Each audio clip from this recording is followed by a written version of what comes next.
kids are allowed to negotiate parts of their learning, they're always a lot more interested because they've actually had a say in what's going to be taught. And it's amazing what they come up with. In a class of 20 students, if I had 4 groups of 5 or 5 groups of 4 working on the same topic, I would probably have about 80 different things that come out of that the students would like to know. And there's a process we use from that then we further develop what's going to be taught. But let's just go around and maybe name 2 or 3 things from your topics. Money, I owe, it's off to work, I go. What sort of things do you think you could do with students with that? We sort of just brainstormed around it and had credit bills, particularly mobile phone, car payments, Yep. Wages, interest, contracts. Yep, mobile fantastic. savings. Right, so already, just in 2 minutes, you can come up with a heap of ideas. Here we had the Spring Racing Carnival. What sort of things did you come up with for the Spring Racing Carnival? Teaching options, things like around managing odds, like betting and that sort of stuff. Things like about the dangers, maybe training horses, hospitality, stuff around some of that physiological stuff around racing. Yes. Fantastic. And look, the lists are endless of what they can do. You guys had looking after my mates? Yep. Yeah, we had, so starting off, we just wrote down a whole heap of questions. What's a mate? What activities do you do with your mates? What are the dangers and risks? What sort of activities do you do? Why do people gather in groups of like-minded people? History of mateship, wartime stories, concepts, why friendships go wrong, why you network in society, what community groups are there, and why do people want them? Loneliness. Fantastic. And look, you know, all of these, as you've spoken about them, have you noticed they're all very much integrated topics? They don't follow one particular strand of VCAL, but you would touch on all of them. I think nearly every one of you mentioned something that would have an OH&S aspect to it, or a work-related skills. There's PD in all of it. There's something practical. We've run all of these. What sort of evidence have we come up with?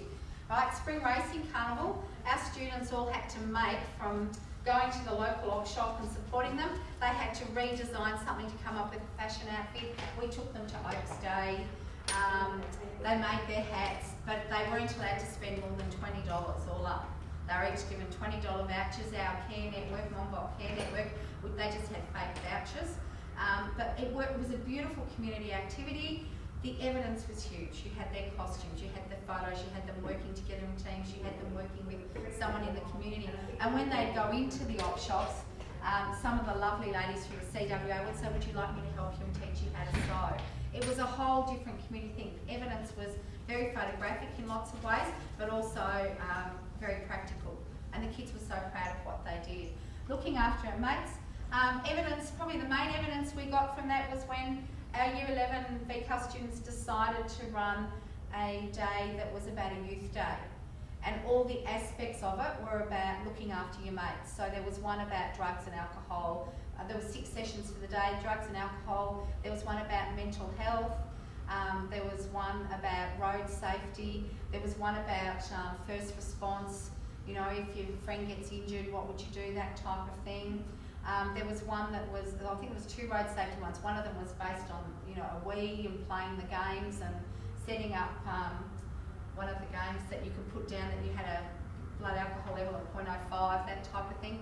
So there was a whole day involved, you know, organising 150 students and getting them to run it. The evidence in that was huge, from the budget to the letters home to the running of the day, you name it.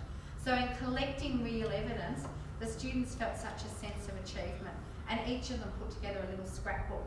Little books like this are fantastic. They don't cost terribly much. I always provide them for my students, because if they see a big scrapbook, it's too much.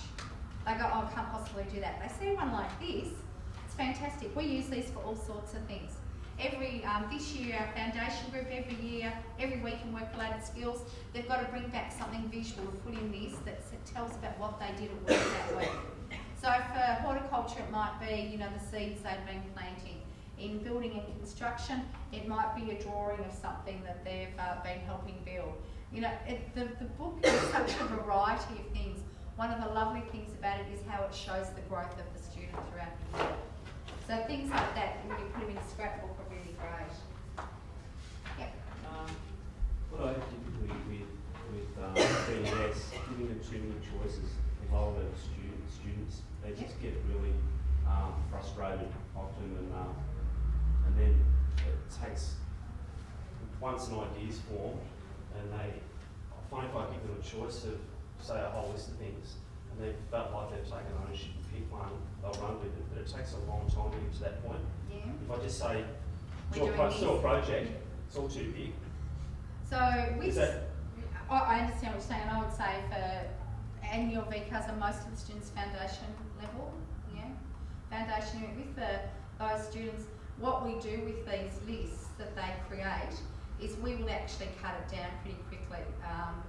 In terms of, I don't know if you know the tribes activity where you might put 20 up on the board and you say to each student, you give them the sticky notes and you say pick the 5 that most interest you, and then they go and put them up on, and then you look at the ones, the most popular 5, and then you say, okay, let's vote again on those most popular 5, choose 2 of them. So very quickly you get down to one idea that they've still all had a say in, but they're happy to do. And I've found that's worked quite well. But yeah, they do get overwhelmed, and you know, at that level, particularly at foundation level, it's a hand-in-hand process. You walk them through the task the whole way. You know, you're holding their hand, guiding them, supporting them, making sure that, you know, they're feeling comfortable about what they're doing. Now, at that level, I would not leave them to something on their own. Whereas when we talked about the war, beautiful senior task, talking about mateship in terms of the war and giving them a couple of guidelines, and then they've got to go and investigate it. That's the senior level. Right? But for the other levels, you really have to provide that support. But I do understand exactly what you're saying, and it just takes time working with them. Do you think giving them a range of choices is a way to go, so they can make a choice? Do you know, because when they get out into the real world, life is full of choices. This is what I say to my kids, because they go, just tell us what to do. A lot of it's laziness. And, you know, I say to them, well, when you get out into the real world, you're going to have choices all the time. Let's get into some practice how we make these choices. You know, so we have a variety of things we use that will help make that choice. Like we use, do you know about pooching? That's when they've got problems they've got to solve. So pooch is your problems, what are your options, what's the outcome for each option, then you make the choice. So all the time we're trying to do things that give them skills to deal with what's going to happen outside. But I think it's important they even have a choice in between 2 things. If you spend a whole lesson coming up with an idea, is that still productive? Oh, absolutely. Yeah. Absolutely. And what we were going to, what you would do, and on each of the tables, I've put another way of capturing evidence. These little mini flip cameras are fantastic. I don't know if anyone's seen these mini flips. You know, you've got your little mini flip, they go straight into a computer. Yeah, they're, and this is what we use. So whenever they're doing stuff and trying to make a decision, so it's as easy to put it on like that, press start recording. That's video as well? It's all video. How many do you have for your... My class, I've got 5. Because there's more groups, you've got 1 per group sort of thing? 1 per group. So as the groups are discussing things, someone is walking around in that group and just videoing them. Because what we then do is we go back and we say to the students, hey, let's have a look at how you actually handled this. And we start to talk about teamwork. Is that your evidence? Is that used as evidence? It's evidence.